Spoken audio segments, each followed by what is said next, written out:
اللہ جانتا ہے وہ سب جو تمہارے دل پہ گزر رہی ہے، وہ سب جو تمہیں پریشان کر رہا ہے، وہ سب درد جس کو اپنے اندر چھپائے تم دنیا سے مسکراہٹ کے ساتھ مل رہے ہو، وہ سب آہیں جو رات کے پچھلے پہر تمہیں سونے نہیں دیتی، وہ سب آنسو جو تمہارے آنکھ سے باہر نہیں نکل سکتے، وہ سب جس کو ٹھیک کرنے کی کوشش میں تم تھک رہے ہو۔ سنو، اللہ سب جانتا ہے، وہ تمہارے حال سے بے خبر نہیں ہے، وہ سب ٹھیک کر دے گا، اسے سب ٹھیک کرنا آتا ہے، وہ تمہارا صبر اور خاموشی ضائع نہیں کرے گا۔ اللہ سے اچھا گمان رکھا کرو، جیسا گمان رکھو گے ویسا ہی پاؤ گے۔ اس کی ذات پر بھروسہ رکھنے سے بنجر زمین میں بھی جمجم پھوٹ اٹھتا ہے، مچھلی کے پیٹ میں بھی انسان زندہ رہ لیتا ہے، آگ ٹھنڈی ہو جاتی ہے، گہرے سمندر میں راستہ بن جاتا ہے۔ ساری بات بس رب پر بھروسے کی ہوتی ہے، وہ بس آزماتا ہے کہ میرا بندہ میری محبت کے لیے صبر کی کس حد تک جاتا ہے۔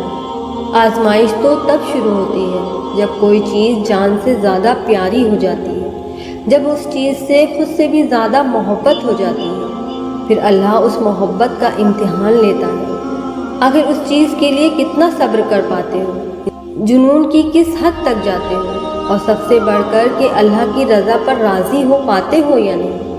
اللہ کو تمہاری عبادتوں کی ضرورت نہیں، وہ بے نیاز ہے، وہ تو بس تم سے محبت چاہتا ہے۔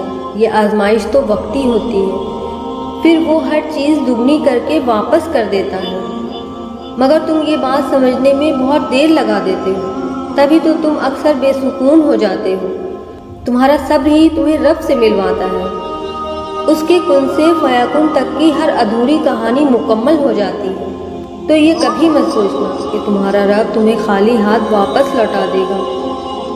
جب دعائیں قبول نہ ہونے لگے تو اللہ سے رشتہ مضبوط کر لو۔ تمہاری بے شمار دعائیں اور تڑپ ہی تو ناممکن کو ممکن کا راستہ دکھاتی ہیں۔ ایک وہ رب ہی تو ہے جو تم سے اتنی محبت کرتا ہے جتنا نہ تم سے کسی نے کی ہوگی اور نہ تم کسی سے کر سکتے ہو۔ جب وہ کوئی آزمائش دیتا ہے تو اس آزمائش سے لڑنے کی ہمت بھی دیتا ہے، بس تم یقین رکھنا۔ وہ خود تم سے فرماتا ہے کہ تمہارے رب نے نہ تمہیں تنہا چھوڑا ہے، نہ وہ تم سے بیزار ہوا ہے، اور تمہارا رب بھولنے والا نہیں ہے۔ وہ تو اپنے وعدوں کا پابند ہے، جو فرما دیتا ہے اسے کوئی بھی موڑ نہیں سکتا اور نہ روک سکتا ہے۔ ہو سکتا ہے وہ شخص تمہاری خواہش نہیں آزمائش ہو سکتا ہے یہ زخم تمہارے گناہوں کا کفارہ ہو سکتا ہے یہ تکلیف اللہ سے جوڑنے کا ذریعہ ہے۔ جب تم نہیں جانتے تھے کہ صبر کیا ہوتا ہے، اللہ کی مصلحت کیا ہوتی ہے، تو ہو سکتا ہے یہ سب تمہیں سکھانے کے لیے اس وقت سے گزارا جا رہا ہو سکتا ہے تمہیں ہر طرف سے اکیلا چھوڑ کر اللہ نے تمہیں اپنی دوستی کا موقع دے دیا ہو۔ تمہاری محبت صرف ایک انسان پر ختم نہ ہو جائے، اس لیے پہلے تمہیں اس سے دور کیا تاکہ تم اپنے رب کی محبت جان سکو۔ ہو سکتا ہے تم بہتر کی تلاش میں ہو اور وہ تمہیں بہترین دینا چاہتا ہے۔ بے شک تمہارا رب بڑا مہربان ہے۔ صبر تکلیف کے پہلے درجے میں کرنا ہوتا ہے، کیونکہ بعد میں تو سبھی کو صبر آ جاتا ہے۔ اصل صبر وہی ہے جو تکلیف ملنے پر سب سے پہلے کیا جائے اور بولا جائے، اے اللہ میں اپنا یہ دکھ آپ کے حوالے کرتی ہوں۔ اس سے انسان کو سکون بھی مل جاتا ہے اور صبر بھی۔ مگر کیا اتنا آسان ہوتا ہے صبر کرنا؟ تو صبر کوئی چھوٹی چیز تھوڑی ہے۔ صبر پر جتنا بڑا سوال ہے اتنا کسی اور چیز پر نہیں۔ پھر کیوں تم سمجھتی ہو کہ یہ آسانی سے مل جائے گا؟